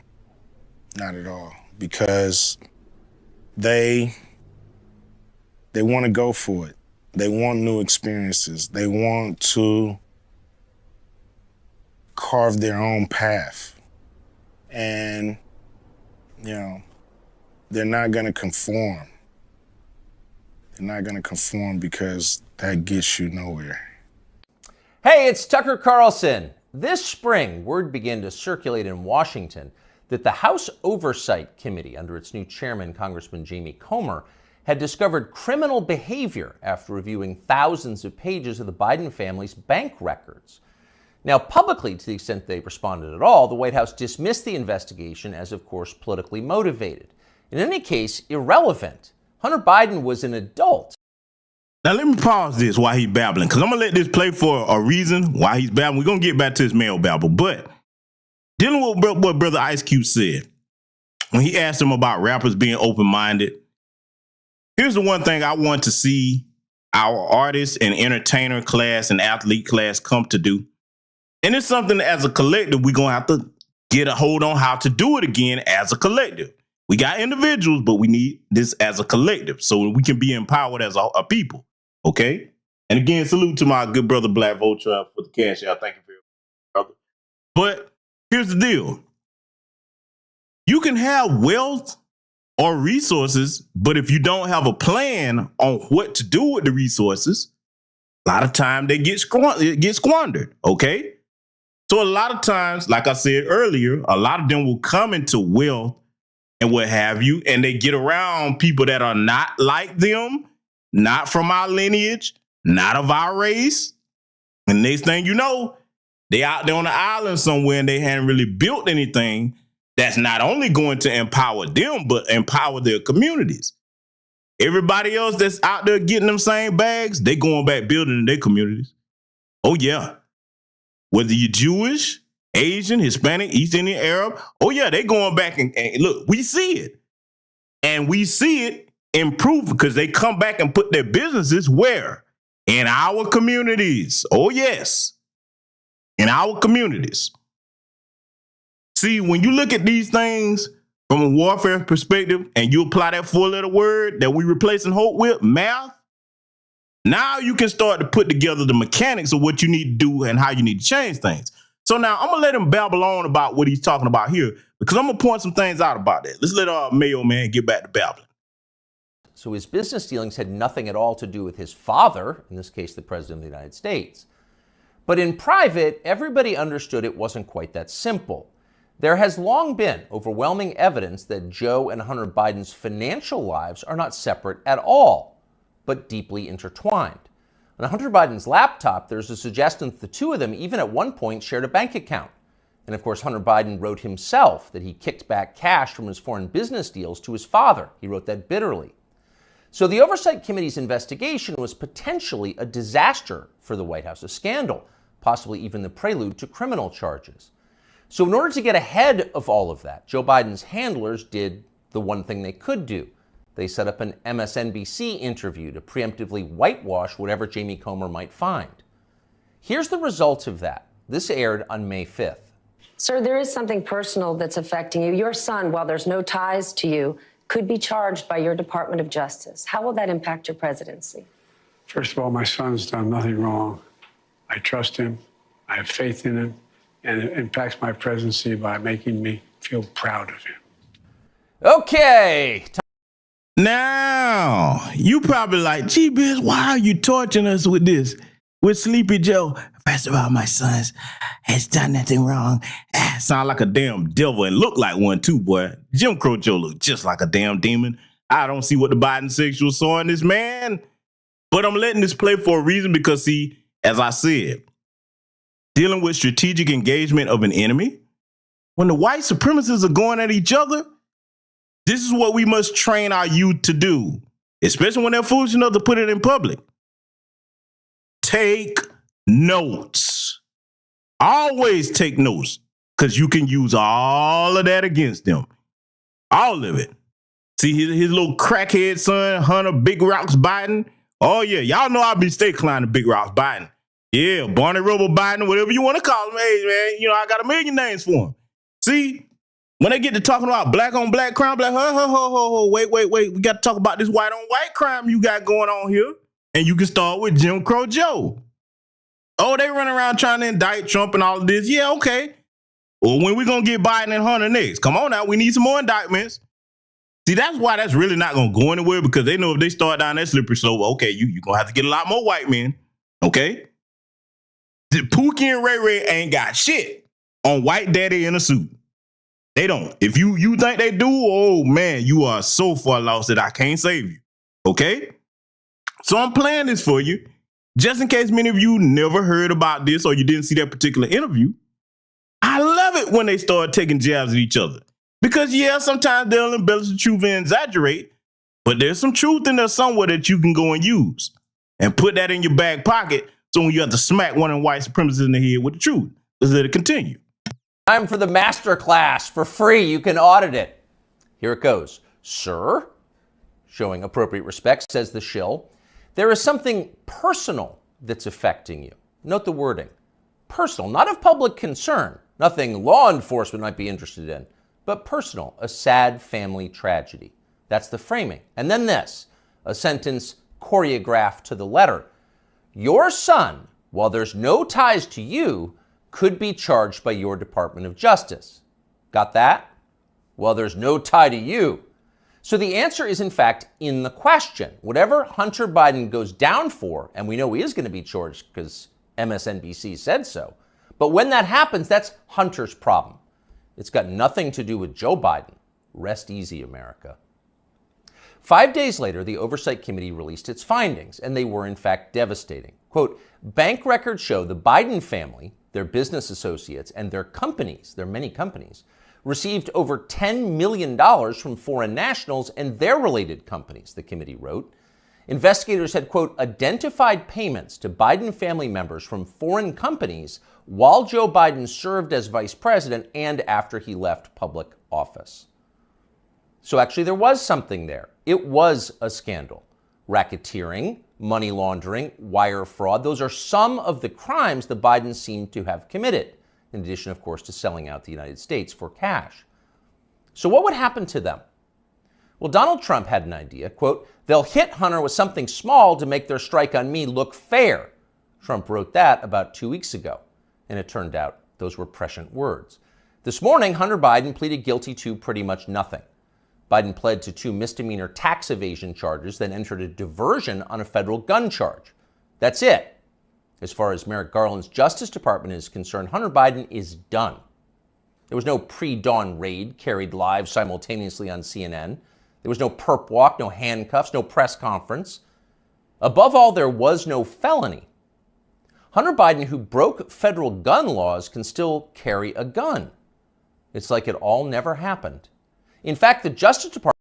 Now, let me pause it on that part right there, because, see, again, I'm playing this for a reason. And let me say this for the short bus crew, listen to this on the playback. He might be a Republican.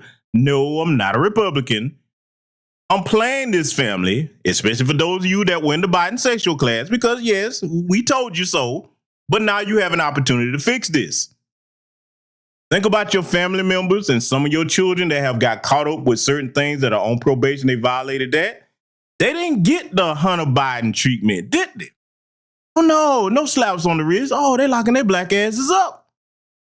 And yet this is the party that you gonna support? See, he not gonna give your black children that same kind of pass if they find themselves in a situation like that. Because look, come on, let's just call it what it is. We saw the recent situation where they had that good old nose candy found in the White House. Woo, Hunter paid a visit. Oh, they try to lie about how we don't know how this got it. Yes, you do. Man, listen, I'm going to go ahead and say it. The biggest dope heads in America are sitting up there in the Capitol building in that damn White House. Y'all don't understand, boy, drug addicts. Why you think they do some of the stupid stuff they do? Look, start looking at these people when they talk on TV sometime. Come on, man. Any of my street dudes, you know what a cokehead look like when they zooted up. Come on, man. And they talking about us. Man, listen. But I'm showing you this for a reason, family. I got jokes. But I'm showing you this for a reason. I want you to keep up with how they treat their people versus how they're treating our community. See, again, when they get to going at each other, there's something that can be used in it, okay? I don't have a dog in a fight one way or another unless you come in with some tangibles for my people. But I'm teaching you how to strategically use this type of information against them. Okay? Again, take it with a grain of salt on either side until you do your research. But do go and look into these things because these are real things. And what he said is going on right now. We see that with Trump. They're so afraid of this man running against Jim Crow Joe again that they throwing everything but the kitchen sink at him. Now ask yourself this. Why now? You've been knew all of this. So you know it's political theater. They knew all this stuff before now. Now you got to pull this out your back pocket because he see them approval numbers are falling. See, don't you think that new black media isn't having an effect? And I'm going to tell you right now how you really know. Put the white supremacists in mainstream media to the side for a minute. Let me tell you where they are, where they messed up. You know how you know we're being effective no matter what size our channels are when we go in on them? Because the last king of chicken wings, Pork Chopmas Prime Ribs Martin, okay, the Boule Buffet master, he's nervous and irate. When he start naming us by name, oh yeah. See, you don't mention people that's not affecting you. You remember they tried to play that game for so long, they didn't want to call new black media names. Y'all know the names. But now you got to address the problem because we in your face. We got the hearts and the minds of the people on our side that are on code, and that number's getting bigger and bigger. Oh, you can't sweep it under the rug no more, Boule Bird. Oh, no. Oh, yeah. Hey, listen. You ain't gonna be able to go Ascot shopping. Ain't gonna be no more famous luncheons to go into. You ain't gonna never get that White House press secretary job, because that's what he really want. Okay, because, he want to be close to good food in the White House. You're not gonna get that little old imitation Porky Pig. Yeah, it's not gonna happen. So if you think you mad now, you ain't seen nothing yet. Just wait, because we ain't gonna do nothing but turn up the pressure on you. I want y'all to listen to the rest of what Tucker the Sucker Carlson had to say, though, because like I said, even a broken clock is right twice a day. Let's let him continue. Department just baptized Hunter Biden a lifetime of sins washed away in an instant. It was a secular miracle. Most miraculous of all, Hunter Biden somehow escaped a FARA charge. FARA is the Foreign Agent Registration Act, and it is exactly what its name suggests.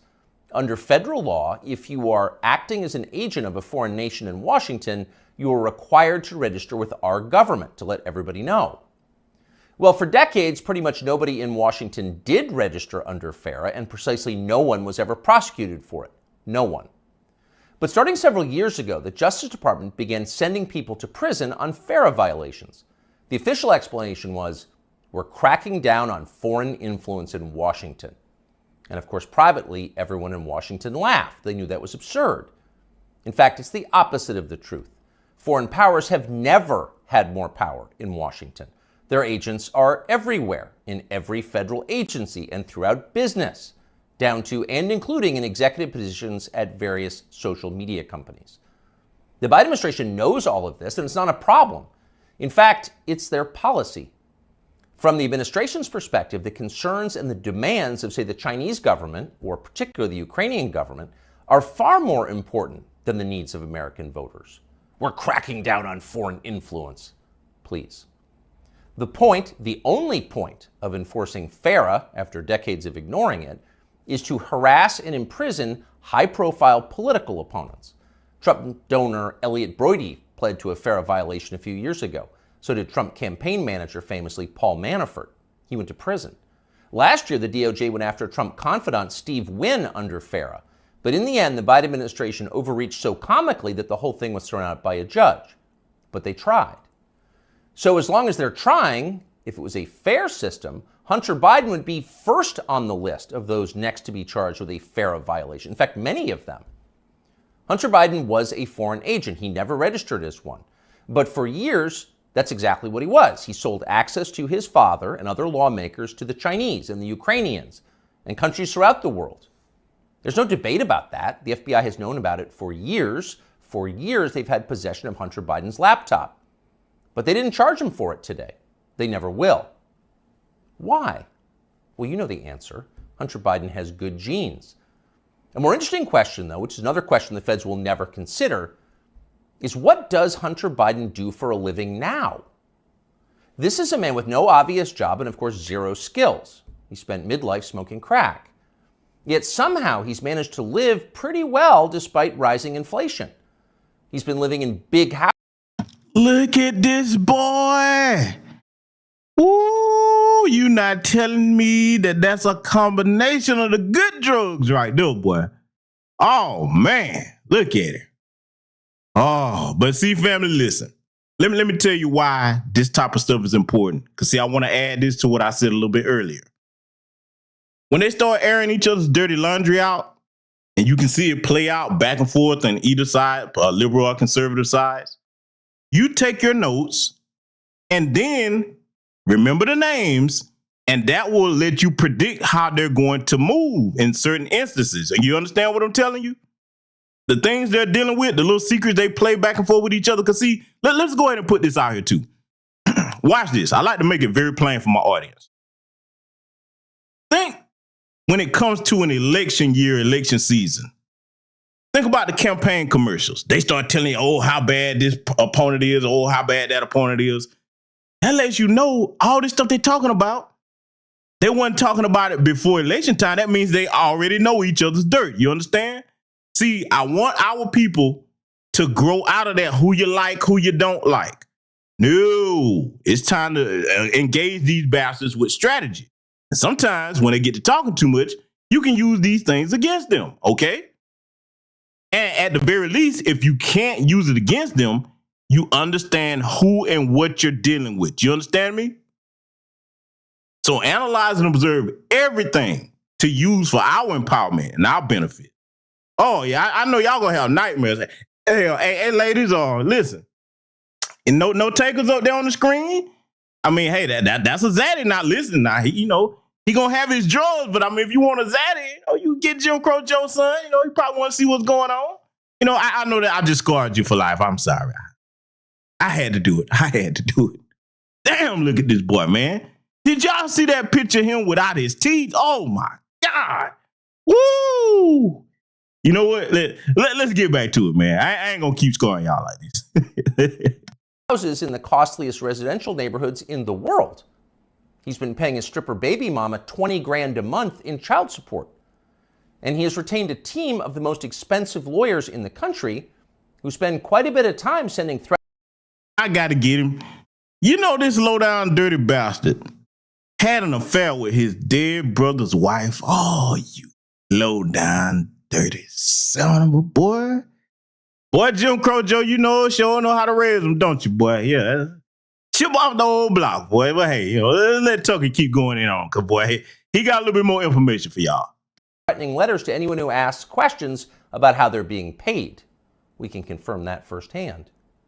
So again, what does Hunter Biden do for work? That's a fair question, and tonight we have the answer. For years, Hunter Biden was an influence peddler. Now, Hunter Biden is a self-actualizer. He self-actualizes for a living. He gets in touch with himself, his feelings, and he follows his muse. Here he is explaining his new Let me stop Tucker right there, because see, one thing we won't stand for on this channel is bold-faced lies. Tucker, shame on you. Ladies and gentlemen, Tucker should be ashamed because he's not giving Hunter Hot Rocks Biden his just props. He does have a career, and he's very good at it. That boy is an astronaut because he gets so high, he shoots his ass right off this damn planet. You give that man his credit for being one of the best astronauts we've ever seen. Shame on you, Tucker. You just mad because you can't get that high. That's what it is, Tucker. Or do you? I don't know. Hey, y'all know I had to do it. Let's let it continue. In a 2019 ABC News interview. This is new. It's your studio. Yeah. But now he's opening the doors to a place never captured by a paparazzi's lens. His refuge, an art studio where he finds solace in painting. What's the goal eventually? No goal. That's the perfect part about it. It's just, it literally keeps me sane. His refuge, far from the paparazzi's lens. In other words, we're not the paparazzi, we're ABC News. What's the goal of this? Your refuge. There's no goal, he says, grinning with those fake teeth. It just keeps me sane. But actually, there was a goal. And if you didn't know what a virtuous person Hunter Biden was, you might think it looked a lot like money laundering. 2 years after that interview, Hunter Biden was selling prints of his art. And to be clear, just the prints, not the, quote, art itself, but effectively photocopies of it for $75,000 a pop. Apparently, Hunter Biden moved 5 of these repros in just days. That's $375,000 in less than a week for signing copies of your fake art. As for the paintings themselves, childish self-indulgent blots, those sold for $500,000 apiece. So the question is, who bought them and why? It'd be interesting to know. There's a story there for sure, but of course we have no right to know. There's no public policy implication. It's not like Hunter Biden's finances have anything to do with his father's finances. Meanwhile, once his father did become president, corporate publisher Simon & Schuster lined up as well to pay Hunter Biden's bills. According to news reports, Simon & Schuster gave Hunter Biden millions of dollars for his highly selective account of his wholly unaccomplished life. Must be nice. Remember what I said about they get to fill up family? Listen, I enjoyed some of the Avengers movies, but I got to go here on you, Robert Downey Jr. Yeah, that was another rock and roll specialist. Man, he was out there smoking every drug he could get his hands on out there on the West Coast. Some of y'all probably ran into him. Oh, yeah, because he was going out into the hood to get his shit. Oh, yes, he was. He was. But look, my point is this. They wouldn't kidnap his ass off the streets, cleaned him up, and now he's a leading man in Hollywood. Iron Man. Okay? You understand?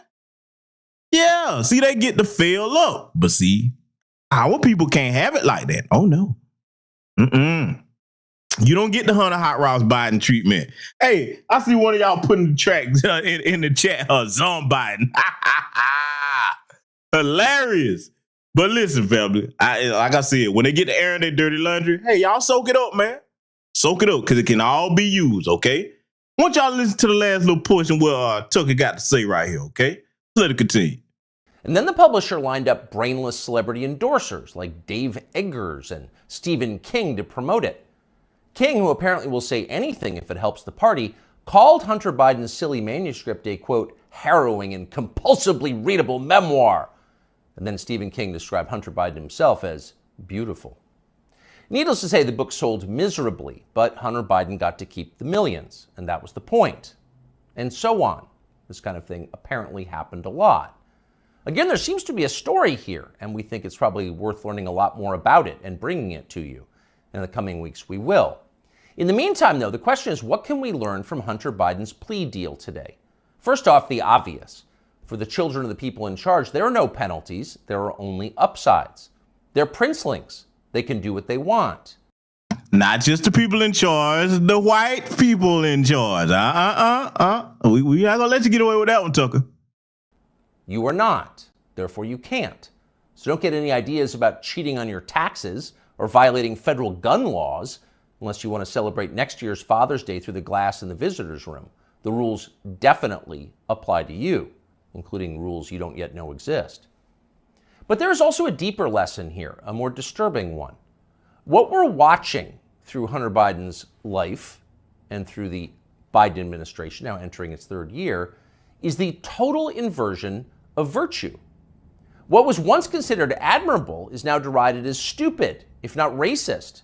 That would include achievement, intelligence, honesty, self-control, humility. Those are features of the old America. Those were yesterday's virtues. They are gone. None of which have white supremacists demonstrated. So let's just put that in there too, Tucker. In their place, all that we once considered contemptible and repulsive, we're told to worship that now. Here's a small example, but we think a revealing one. In addition to his many other sins, Joe Biden has hired what has to be the single dumbest, nastiest, most dishonest, most ridiculous person he could possibly find for the very public position of White House press secretary. There's a point to it, of course. It was a humiliation exercise. It was designed to degrade the country and dispirit the rest of us. That's the White House press secretary? Shut up! But here's the thing. The White House press secretary herself has no idea why she's in the job. She thinks she's amazing. Here she is in a clip we just saw. A year in the... Now, oh yes, I saved this part for last. Because you tellers that tell us, oh, shut up, nigga, you don't know how to play the game. Okay. You see Tucker Carlson and how he's about to throw DJ KJ, as we like to call him, man, if y'all missed Tariq's last broadcast, he was getting on her ass with all that stuttering. Don't trust me, I'm going to go in on her ass too. Oh yeah, I am. But see, he's throwing her under the bus because see, a lot of you teleclass, you think if you can just get up under that in a position, you think that you're safe. You heard how he described her, right? You heard the words he used. I'm gonna let this play here. Role. There's been a couple of things that has made me incredibly proud. Many things that made me incredibly proud to be at that podium during this historic moment. Again, this is a historic administration. I'm a historic figure, and I certainly walk in history. Do you hear how she's talking? Cause see, I wouldn't do it up there in front of Tucker, but I'm on my platform now. She said she thinks she's a historic figure. Why? Because they put you in that little position? See, let me show you how this ties into Lizzo. Remember what I told you about when they put a first black in anything? You better not be so quick to take something that other white people don't want because it's for a reason. Alternatively, they're fattening you up to get ready to discard you. Mark my words, she ain't gonna get out the game clean either. And notice how she's always trying to look like a little Shirley Temple doll with them damn locks in her head and the way she dressed. Cause yeah, she's a little alabastrous carpet muncher. Just get to go in and college, tell the wench what she is. But I'm gonna let her get back to Babylon. I want y'all to listen to how she talk about herself and how she think, oh, she in there, boy. Cause see, those that think that, no matter what lineage you from, they fall the hardest. Let's let it continue. Every day. I'm a historic figure. Imagine saying that. I'm a historic figure, but she does. And she says it in a burst of sincere self-congratulation, marked by her signature bad grammar. Illiterate, but proud. See how he's going in on her, you tethers? He basically called the little heifer illiterate. Damn. So much for getting some respect from the dominant society for doing all that cooning, huh? Of course she's proud. Karine Jean-Pierre is now a historic figure, just like Hunter Biden is now an important artist. It makes you feel stupid for going to work. And there you have it, family. There you have it. I brought this to you tonight, and I want to analyze and to break it down so I can show you the good, the bad, and the ugly in the situation, and how you can use certain things, even in the face of an enemy, to your advantage, okay? So the overall theme here tonight is not about who you like. See, I'm going to tell you something. You want power? As a foundational Black American freedman, get control of those emotions. Put that like out the window and start thinking on in terms of business and what's going to empower you. You're not going to always like everybody that you have to do business with. You're not going to always like everything that you have to do to protect and empower your people. But ask yourself this.